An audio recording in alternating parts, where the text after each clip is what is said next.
Hi friends, welcome back to our channel. दोस्तों, कुमार गौरव sir के द्वारा जो जीके जीएस ब्रह्मास्त्र बैच चल रही है, आज हम लोग उसमें बायोलॉजी की क्लास 3rd का रिवीजन करेंगे। इससे पहले भी हम लोगों ने 2 क्लास का रिवीजन कर लिया है और आज तीसरी क्लास है। संभावनाएं देखिए दोस्तों, समस्याएं नहीं, क्योंकि समस्याओं का आना पार्ट ऑफ लाइफ है और इन समस्याओं से लड़कर इनकी खोपड़ी में छेद करना यह आर्ट ऑफ लाइफ है, जीवन जीने की कला है। चलिए फ्रेंड्स, स्टार्ट करते हैं। अभी हम लोगों ने अपनी पिछली कक्षा में देखा था क्लास में कि माइटोकॉन्ड्रिया दोहरी झिल्ली युक्त होता है। अगर इसकी बाहरी झिल्ली हटा दी जाए, जो माइटोकॉन्ड्रिया इसकी बाहरी झिल्ली हटा दिया जाए तो वो आपका कहलाता है माइटोप्लास्ट। नेक्स्ट है आपका लाइसोसोम की खोज की थी डी दुबे। जब हमारे शरीर में कोई कोशिका क्षतिग्रस्त हो जाती है, डैमेज हो जाती है, तो उस कोशिका का पाचन कौन करता है? लाइसोसोम करता है। डैमेज कोशिका को कवर करता है। इसको लाइसोसोम को कोशिका की आत्मघाती थैली भी कहा जाता है, क्योंकि जो डैमेज कोशिका होता है उसको कवर करके नष्ट करती है और साथ में खुद भी नष्ट हो जाती है, इसलिए इसको कोशिका की आत्मघाती थैली कहा जाता है। इसको एटम बम भी कहा जाता है। एटम बम क्यों कहा जाता है? क्योंकि जब डैमेज कोशिका को कवर करती है और फट जाती है, इसीलिए इसको एटम बम भी कहा जाता है। कोशिका की सफाई कर्मी भी कहा जाता है। डैमेज कोशिका की सफाई करती है, इसीलिए इसको कोशिका की सफाई कर्मी कहा जाता है, लाइसोसोम को। नेक्स्ट है आपका अंतःप्रद्रवी जालिका। इसको परिवहन अंग भी कहा जाता है, अंतःप्रद्रवी जालिका को। इंडोप्लाज्मिक रेटिकुलम, इसकी खोज की थी पोर्टर ने। किसने खोज की थी अंतःप्रद्रवी जालिका की? पोर्टर ने। जो इंडोप्लाज्मिक रेटिकुलम है, या 2 प्रकार के होते हैं, स्मूथ ईआर और आपका रफ ईआर।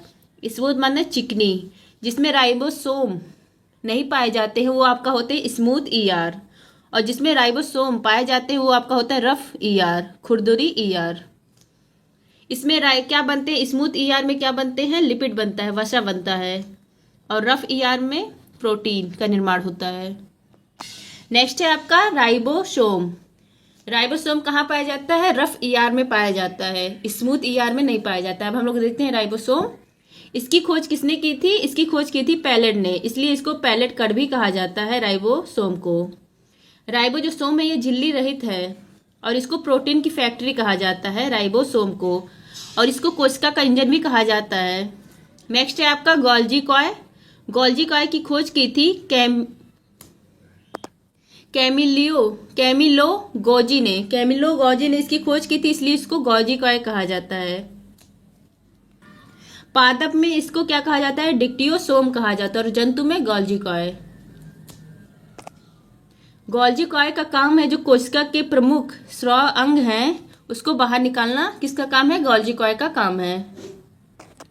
नेक्स्ट है आपका तारक काय, सेंट्रोसोम। इसकी खोज की थी बोबरी ने। इसकी आकृति होती है बेलनाकार, और इसका कार्य क्या होता है? कोशिका का विभाजन करना तारक काय का काम होता है। यह किसमें उपस्थित होता है? या जंतु कोशिका में उपस्थित होता है, लेकिन पादप कोशिका में उपस्थित नहीं होता है तारक काय।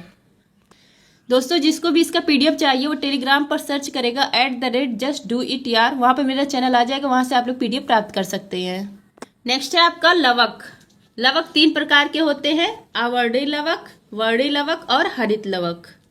पहले हम लोग देखते हैं आवर्णी लवक। लूकोप्लास्ट, इनका काम होता है खाद्य का संचयन करना, और ये सफेद रंग के होते हैं आवर्णी लवक, जैसे आपका अनाज है, गेहूं है। आवर्णी लवक का कोई कलर नहीं होता, ये रंगहीन होता है। अगर आपसे पूछा जाए कि पादप में खाद्य संचय कैसे होता है, तो पादप में जो खाद्य संचय है वो मांड स्टार्च के रूप में होता है, और जंतु में खाद्य संचय ग्लाइकोजन के रूप में होता है। नेक्स्ट है आपका वर्णी लवक, क्रोमोप्लास्ट। जिस लवक में रंग होते हैं वो आपका क्या कहलाता है? वर्णी लवक कहलाता है। टमाटर का जो लाल रंग है वो किसके कारण होता है? लाइकोपीन के कारण होता है। गाजर का नारंगी रंग बीटा कैरोटीन के कारण होता है। पीलिया का जो पीलिया होता है, जब पीला रंग हो जाता है, चेहरे पे पड़ जाता है, शरीर पे, वह किसके कारण होता है? बिलीरुबिन लवक के कारण होता है। मूत्र का पीला रंग यूरोक्रोम वर्णक के कारण होता है। नेक्स्ट है आपका हरित लवक। Chloroplast, पड़हरित, chlorophyll. अगर आपसे पूछा जाए कि क्लोरोफिल में कौन सी धातु पाई जाती है तो मैग्नीशियम धातु पाई जाती है। यही आपका सबसे इंपॉर्टेंट है। अब इसको हम लोग देख लेते हैं हरित लवक को। हरित लवक, हरित लवक पररहित, इसमें क्या होता है, हरित पररहित को क्या कहा जाता है, क्लोरोफिल कहा जाता है। इसमें कौन सी धातु होती है, मैग्नीशियम धातु होती है। हरित लवक को पादपों में रसोई घर कहा जाता है, क्योंकि यहाँ पर भोजन का निर्माण होता है किसके द्वारा, प्रकाश संश्लेषण, फोटोसिंथेसिस के द्वारा भोजन का निर्माण होता है पादपों में, इसलिए इसको रसोई घर कहा जाता है हरित लवक को।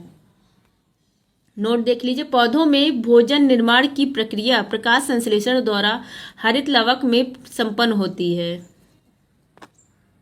यहाँ पर देखिए, ये आपका पेड़ है, यहाँ पे इसकी जड़ है, जड़ से यह क्या ले रहा है, H2O पानी ले रहा है, और हवा से कार्बन डाइऑक्साइड ले रहा है। पेड़ ले रहा है कार्बन डाइऑक्साइड और जल लिया, और यहाँ पे भोजन तैयार किया किसकी उपस्थिति में, हरित लवक, सूर्य के प्रकाश, इन दोनों की उपस्थिति में भोजन का निर्माण कर रहा है C6H12O6 और ऑक्सीजन। अगर आपसे पूछा जाए कि प्रकाश संश्लेषण में क्या ग्रहण करता है तो कार्बन डाइऑक्साइड ग्रहण करता है और वाटर ग्रहण करता है, और उत्सर्जन किसका करता है, C6H12O6 और O2 का।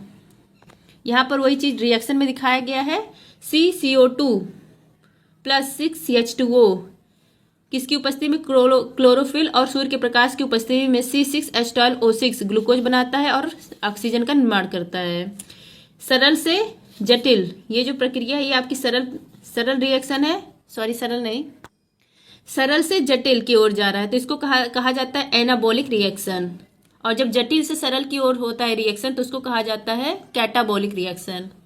नेक्स्ट है आपका कि प्रकाश संश्लेषण में जो प्रकाश ऊर्जा का ट्रांसफर करता है, प्रकाश ऊर्जा का ट्रांसफर वो किस रूप में होता है, तो वह रासायनिक ऊर्जा के रूप में होता है।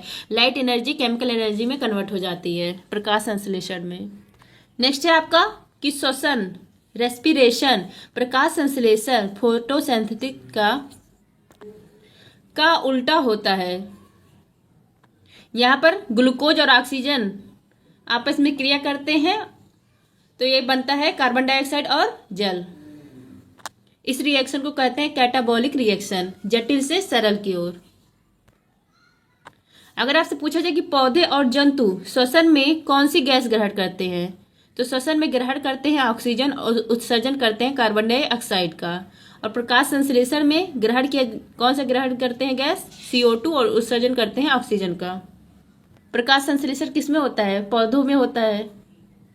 नेक्स्ट है आपका कि कौन से रंग के प्रकाश में प्रकाश संश्लेषण फोटोसिंथेसिस मैक्सिमम होता है, मिनिमम होता है। तो जो लाल रंग का प्रकाश है उसमें प्रकाश संश्लेषण अधिक होता है, और हरे रंग के प्रकाश में प्रकाश संश्लेषण कम होता है। नेक्स्ट है आपका स्वपोषी, जो अपना भोजन स्वयं बनाते हैं उनको कहते हैं स्वपोषी। जैसे आपका पेड़ पौधे प्रकाश संश्लेषण की सहायता से अपना भोजन तैयार करते हैं। और विषमपोषी किसको कहते हैं, जो दूसरों पर निर्भर रहते हैं उनको कहते हैं विषमपोषी, जैसे मनुष्य। नेक्स्ट है आपका केंद्रक, न्यूक्लियस। यहाँ पे देखिए ये आपका बना है न्यूक्लियस, ये आपका है केंद्रक। इसकी खोज की थी 1831 में रॉबर्ट ब्राउन ने, और इसके केंद्रक का जो अध्ययन है वह कहलाता है कैरियोलॉजी। कैरियोलॉजी आपका कहलाता है केंद्रक का अध्ययन।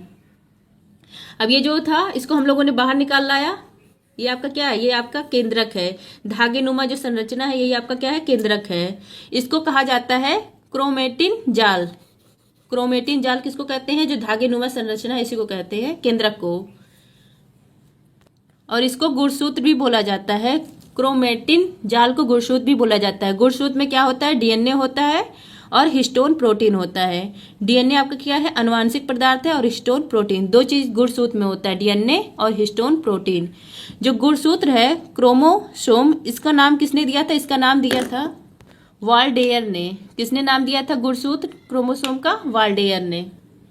अब नेक्स्ट है आपका फ्रेंड्स, ये देखिए जो रेड कलर का है ये आपका है हिस्टोन प्रोटीन, और ये जो धागोनुमा है ये आपका है डीएनए।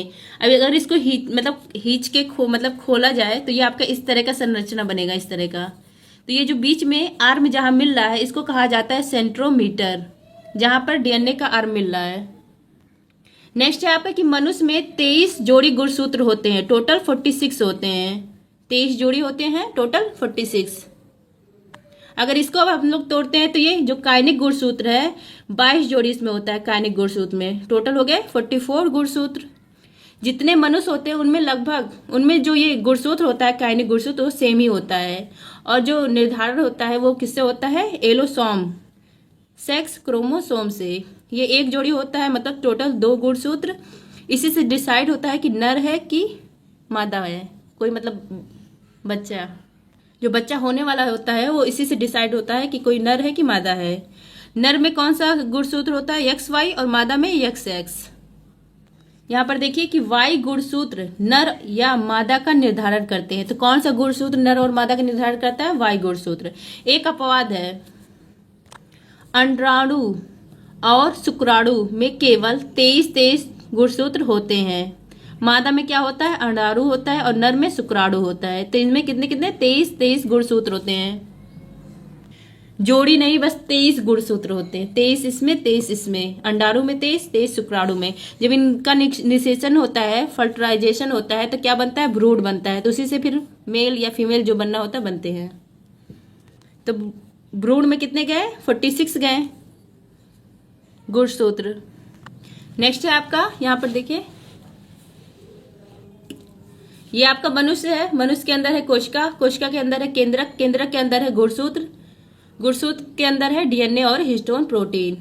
अब जो ये डीएनए है, जो न्यूक्लिक अम्ल है, न्यूक्लिक अम्ल 2 प्रकार के होते हैं, डीएनए और आरएनए। डीऑक्सी राइबोज न्यूक्लिक अम्ल, डीऑक्सी राइबोज न्यूक्लिक अम्ल, ये अधिकांश जीवों में आनुवांशिक पदार्थ होता है। जो डीएनए होता है वो अधिकांश जीवों में आनुवांशिक पदार्थ होता है। और जो आरएनए है इसका फुल फॉर्म है राइबोज न्यूक्लिक अम्ल। आपका जो रेट्रोवायरस है इसमें जो आनुवांशिक पदार्थ होता है वो आरएनए है। एड्स वायरस है, एड्स वायरस जो एचआईवी है, एचआईवी में जो आनुवांशिक पदार्थ है वह है आरएनए। न्यूक्लिक अम्ल 2 प्रकार के होते हैं, डीएनए और आरएनए। आई होप फ्रेंड्स आप सबको वीडियो पसंद आया होगा। वीडियो पसंद आए तो please like share and subscribe. मिलते हैं नेक्स्ट वीडियो में, तब तक अपना ध्यान रखिए, स्वस्थ रहिए, मस्त रहिए। जय हिंद।